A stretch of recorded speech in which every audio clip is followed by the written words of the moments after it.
Hi guys, dream wave டெக்கார்லேருந்து இன்றைக்கி நம்ம lunch back பார்க்க போகிறோம். இதுலேயுமே நிறைய கலர்ஸ் இருக்குது. சாம்பிளுக்கு தான் நான் இந்த பேக் வச்சுருக்கேன். இங்கே பாருங்கள், இது காட்டன் தான், நல்லா ஈஸி டு வாஷ் பண்ணிக்கலாம். இதில் பாருங்கள், இங்கே ஒரு ஜிப் இருக்குது. இவ்வளோ ரேஞ்சுக்கு உள்ள கேப் வச்சுருக்கோம். இதில் டவலும் வைக்கலாம். இங்கே பாருங்கள், நான் இவ்வளோ பெரிய டவல் வைக்கிறேன்.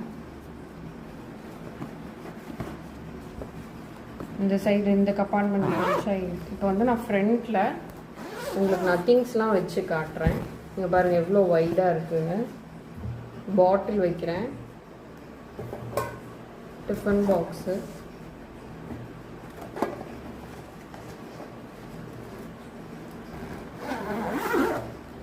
பாருங்கள் ஈஸியாக இருக்குது. இப்போ நிறைய திங்ஸ் வைக்கிற அளவுக்கு இருக்குது. இதை பற்றி இன்னும் தெரிய டிஎம் பண்ணுங்கள்.